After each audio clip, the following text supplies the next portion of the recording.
श्री जनक दुलारी सीता ने बताया। कवि कल्पना कर रहे हैं कि श्री जनक दुलारी सीता ने और बचपन में तो दिखलाया।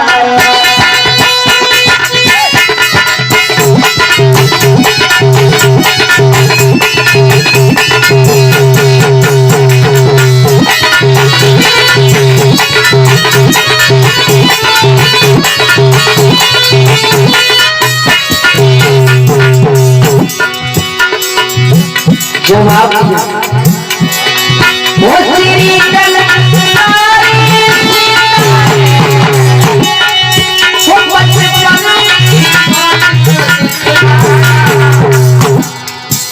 श्री शंकर जी का महाधनुष,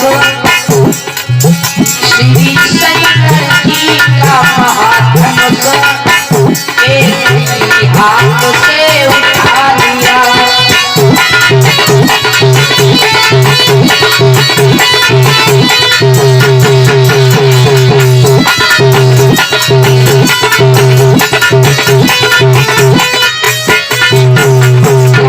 हाथ से धनुष उठाया। राजा जनक को मालूम पड़ी। उसी समय क्या किया,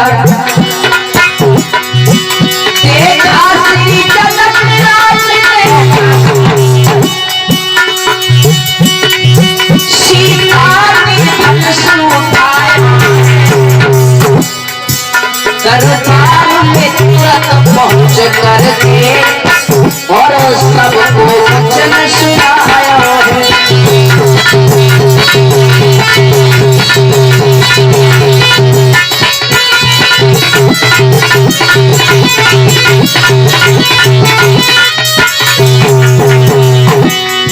श्री शंकर जी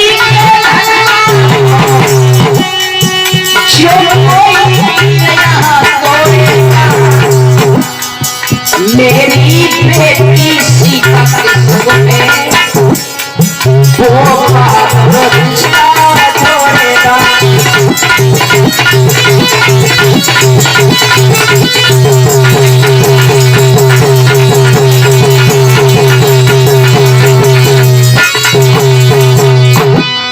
जवाब दिया दरबार में, हे सभा के लोगों,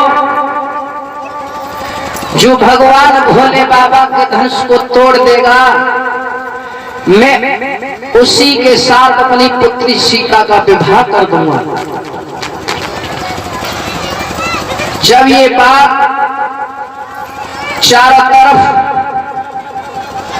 सुनने को मिली और इधर जनक ने भी अपनी तरफ से पत्र लिखे और उस पत्र में एक ही बात लिखी, क्या कि जिस महावीर की महाशक्ति जो धनमा तोड़ी गिराएगी, बस उसी वीर को निरत बात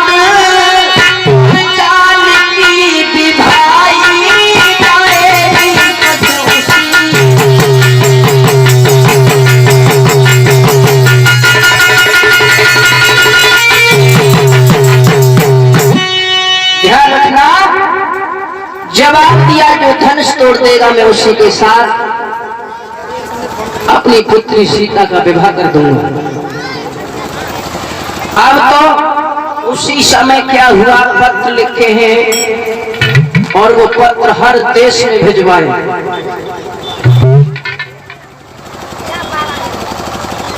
और जब पत्र हर देश में पहुंचे हैं,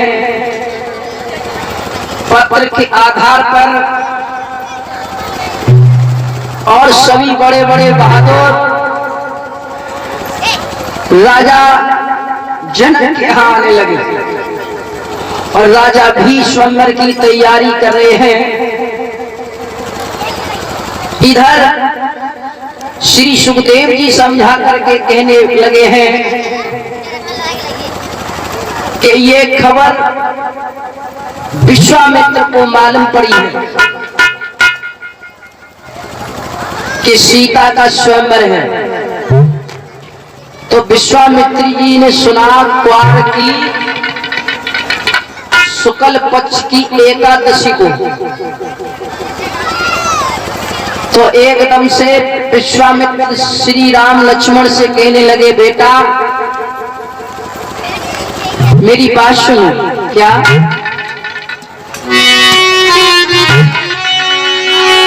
कि बातें ही खबर स्वयंवर की, श्री जनक राज के काम चले और क्वार सुगुणा द्वादशी को गुर के संग में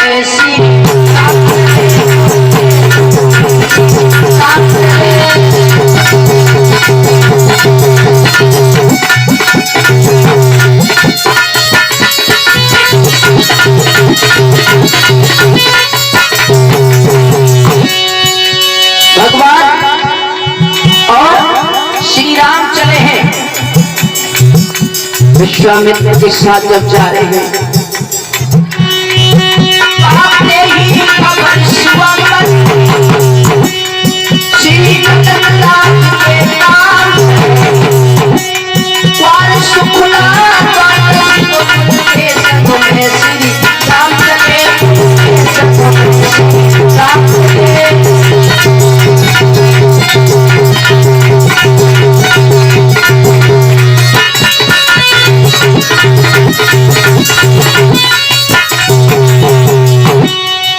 थोड़ा आगे बढ़ करके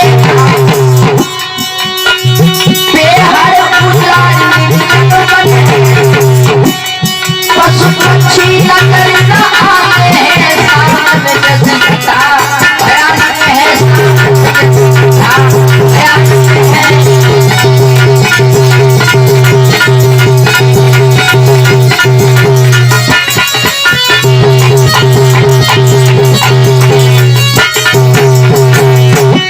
ध्यान रखना, भगवान श्री राम गुरुदेव के साथ चले हैं।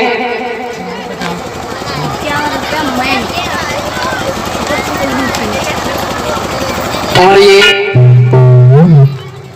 51 रुपये मैं सुपुत्र कुलदीप सिंह ये भगवान की कथा प्रदान कर रहे हैं। भगवान सुख शांति प्रदान करे, धर्म की ओर इसी तरीका से हाथ बढ़ते रहे, समाज में सम्मान मिलता रहे। बोलिए गोविंद भगवान की।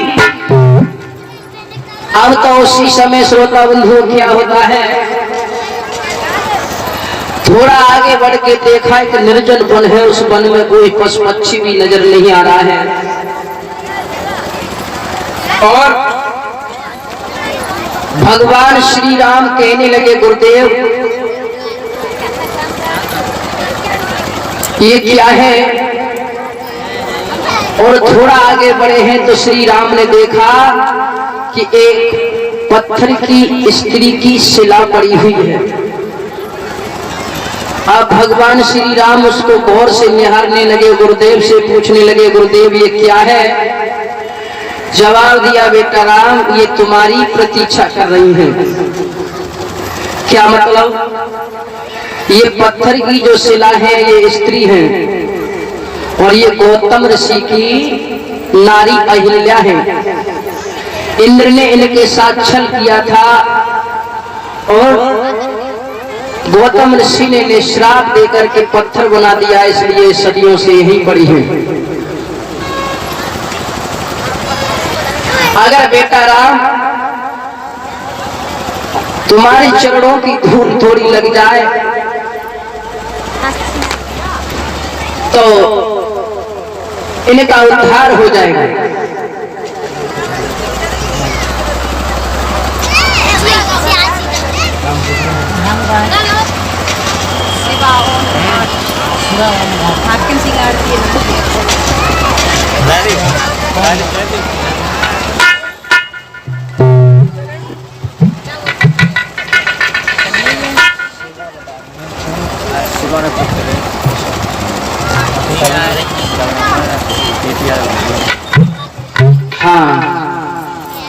केपी यादव उनके पुत्र शिवा और सम्मानित कर रही हैं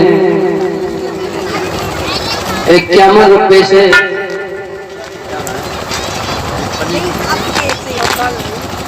और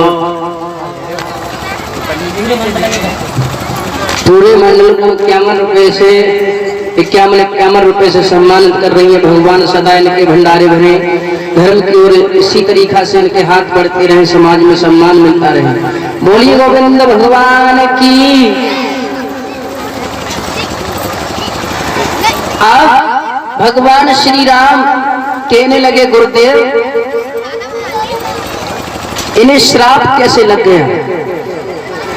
तो गुरुदेव कहने लगे बेटा राम सुनो, अहिल्या बहुत सुंदर थी, इतनी सुंदर थी कि इंद्र इन पर मोहित हो गया। रात्रि का समय था और इंद्र चंद्रमा के पास पहुंचा और चंद्रमा के पास जाकर के एक बात कहने लगा, क्या?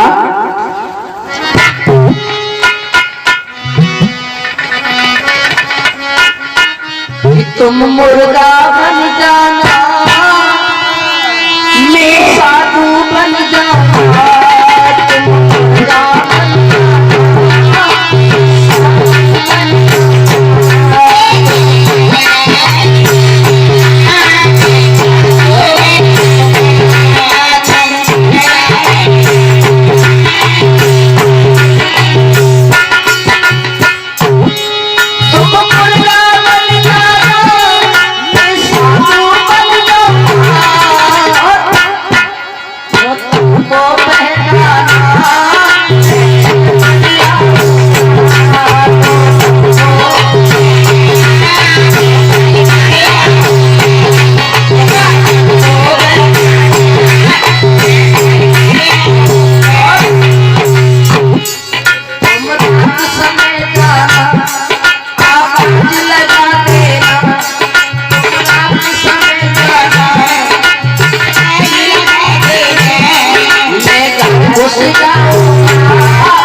इंद्र ने इतनी बात कही तो चंद्रमा मुर्गा बन करके चलो,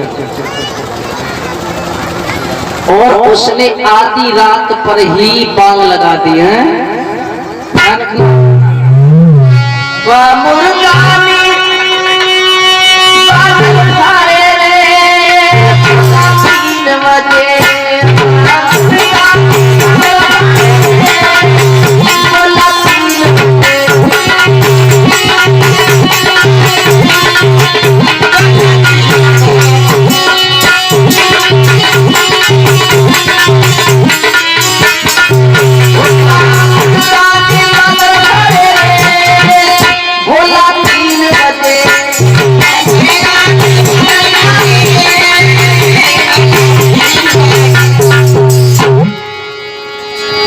आधी रात्र का समय 3 बजे ही बोलो।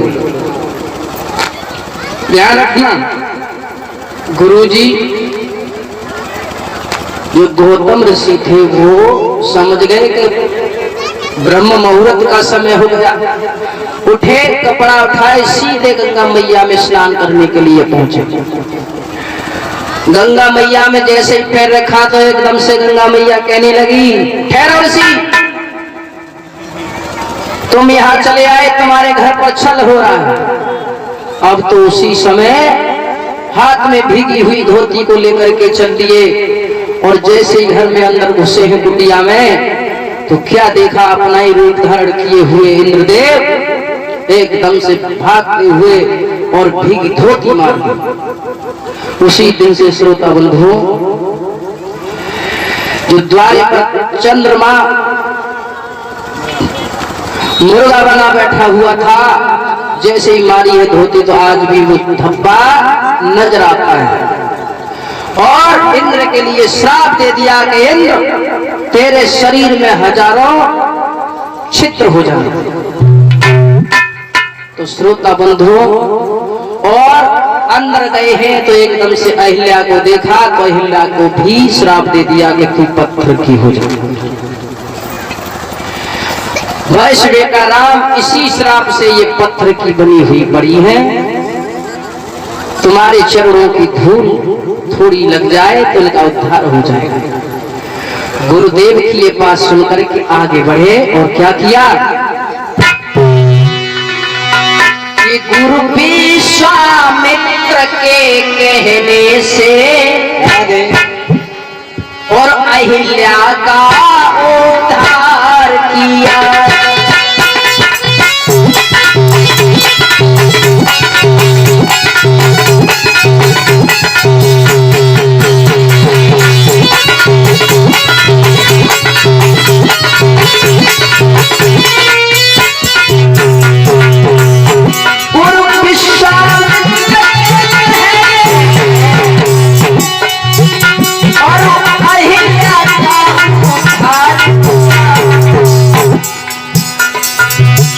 जो इंद्र के संग के पृथ्वी उन्हें पापों से उन्हें तार दिया।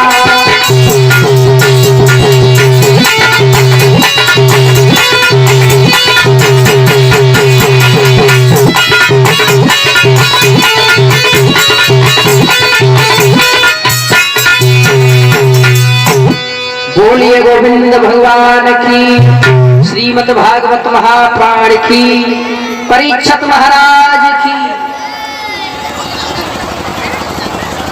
अब तो जयकार लगाए हुए कंजूसी कर रहे हैं, क्या बात है?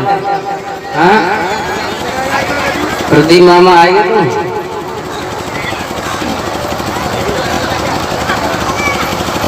जाकर हमारी पर आए हो,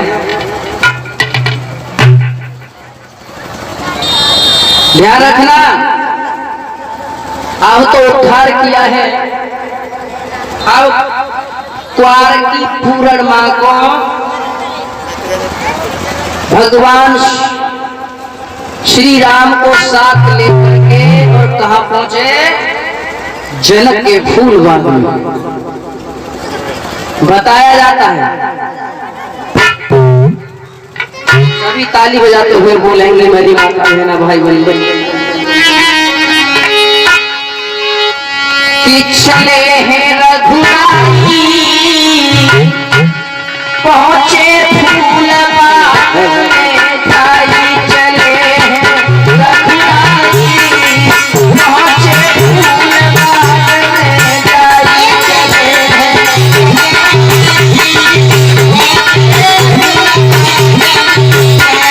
चले हैं रघुराई पहुंचे फूल बाग में जाई। चले हैं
भगवान श्री राम शेषावतारी लक्ष्मण एकदम से गुरुदेव के साथ जनक के फूल बाग में पहुंचे हैं। अब तो बगिया को निहार करके भगवान श्री राम बड़े खुश हो रहे हैं। बगिया में बड़े बड़े सुंदर फूल जिन पर घोड़ा गूंज रहे हैं और जीव जंतु किलोले कर रहे हैं। एकदम से गुरुदेव कहने लगे हैं, बेटा कितनी सुंदर बगिया है, इसमें फूल कितने सुंदर खिल रहे हैं, आज का विश्राम यही होगा। गुरुदेव की बात सुनकर के भगवान श्री राम लक्ष्मण कहने लगे, गुरुदेव आप ठीक कहते हैं, इस बगिया में हमें बहुत अच्छा लग रहा है, आज की रात यहीं बिताएंगे। अब उसी बगिया में ठहर जाते हैं विश्वामित्र जी।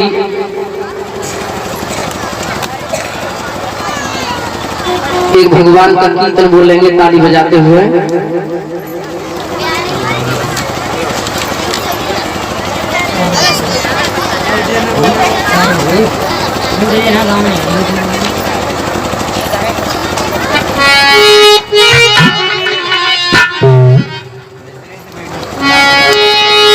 सभी ताली बजाते हुए बोलेंगे।